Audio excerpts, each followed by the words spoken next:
Hello, my name's Ali. I'm doing this video today to raise awareness of medical cannabis. I have a neurological disorder called functional neurological disorder, which is, it basically means that your body works in theory, but the brain signals don't work anymore. So, like I've got muscle weakness, I can't walk well, and I use a wheelchair and tremors. The reason this is all relevant is because the only thing that I found that have helped with the majority of these symptoms has been taking cannabis, which was not something I was taking before I was ill.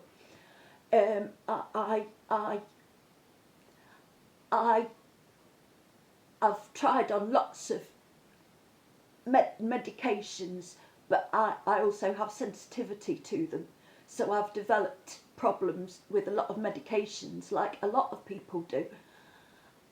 Cannabis helped me, not just when I had cancer, my tumour reduced and, well, it went, but also helps all these. The reason it's so bad at the moment is I haven't yet had my cannabis. I wanted to show you the difference it makes. The reason this is all relevant is because you may or may not be aware that the law changed with regards to drugs in 2018. There was already a product called Sativex available in theory on the NHS to multiple sclerosis sufferers, and that was a cannabis-based medicine. There was only that, and I think possibly one other licence before 2018. It was notorious that it seemed to be a postcode lottery. I've read a lot in the news that suggested that it wasn't being given a lot of places because it was deemed too expensive. In 2018, there were some high-profile cases after children had treated their epilepsy, or their parents had rather, with cannabis, which they then couldn't obtain. The law changed so that cannabis would be available on the NHS, or so we thought. What's happened in reality is that almost all of the prescriptions that have been made for prescription cannabis since the law changed have been private. Again, the reason this is relevant is because the level of my disability entitles me to free prescriptions, and yet I have to pay over £400 a month in order to stay medicated and well on benefits, when I would have had free prescriptions. It's a disgrace that the clinics are often running out of the supply they have got. They substitute things. You're allowed to stockpile, which is very helpful because they might run out, but who on earth, what controlled drugs can you stockpile? It's a nonsense. Before I go on, I'm not very good at multitasking. I'm just going to make myself a vape, and I'm going to show you the difference after I've had my cannabis, so you can see what I mean. Just bear with me for a second.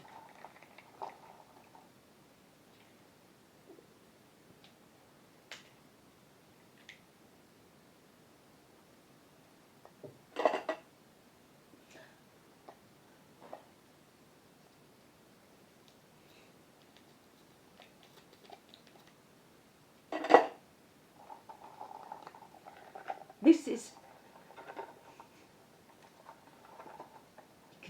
see there, this is one of my prescription medications there.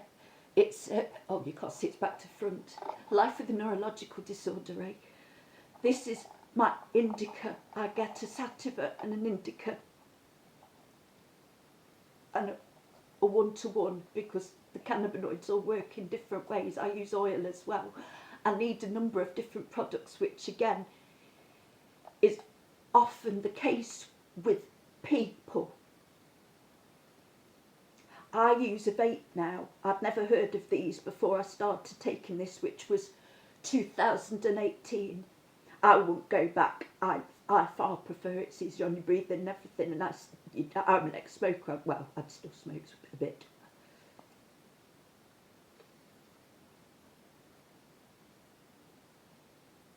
Right, and this vape's just heating up. It really does act pretty quickly, but the pain here at the moment. One thing I didn't say before, when the law changed so that in 2018 the NHS could prescribe cannabis products, that meant things like oil and flowers, or bud as it's known. It's only been prescribed to 3 people on the NHS since 2018. Last I looked, there were 2,500 at least on private prescription, and that was quite a long time ago. This is heated up now.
You can probably see it's calming down already.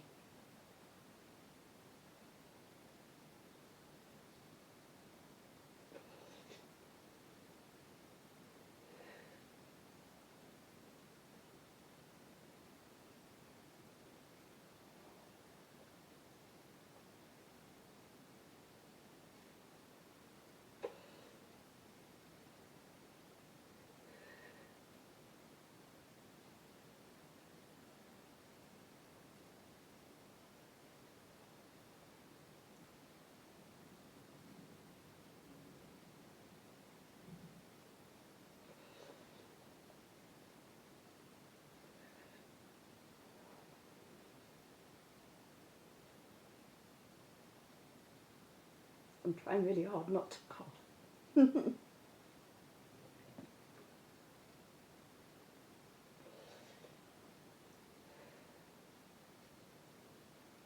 You can probably see that's calmed right down now. It takes quite a lot to ease my pain, but not so much to stop the tremors. It'd be a hell of a lot easier if it was just legal and I could sit with one of these if I was out and about, so that I wouldn't have to be doing all that.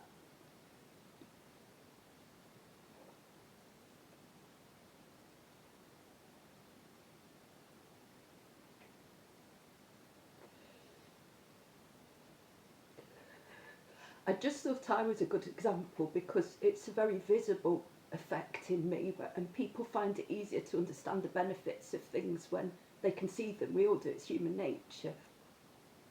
There's quite a few things. There's 3 conditions on the NHS that cannabis can technically be prescribed.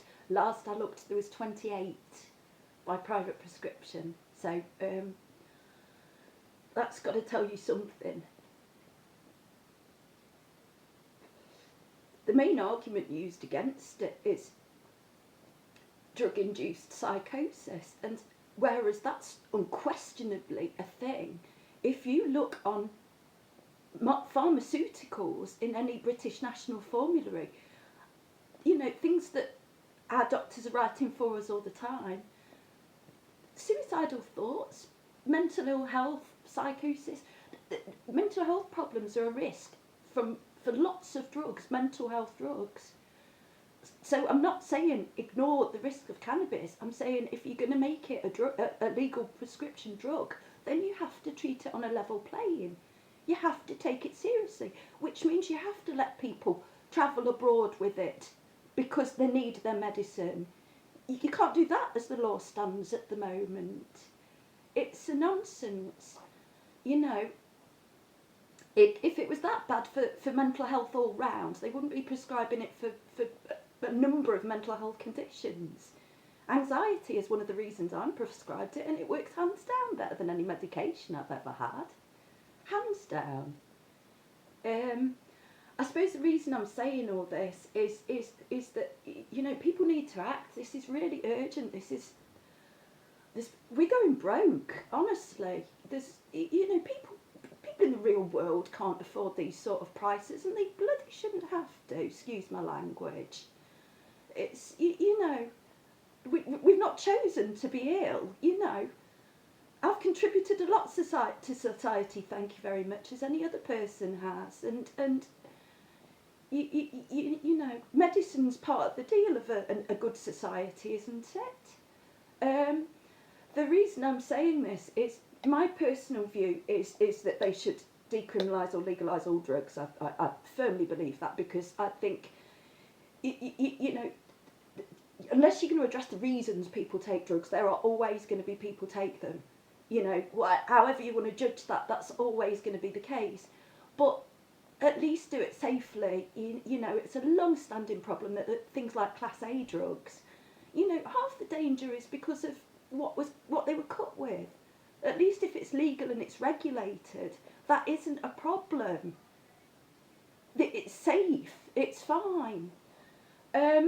What can you do about this? I suppose the main thing is to talk to your friends. That's what I've been doing. Tell everybody. Get people to write to your MP.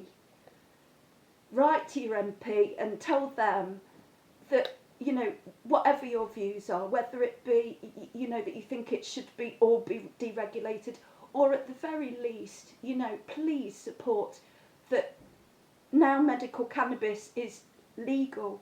Please make it available on the NHS, because we can't cope like this. I can't live my life like I was before the vape. But I can't, there's nowhere on earth I can afford to keep paying the prices long term that I'm having to. Anyway, thank you. That's my rant for the day. But thank you very much for taking the time to watch this. And yes, I hope you learned something. Thank you.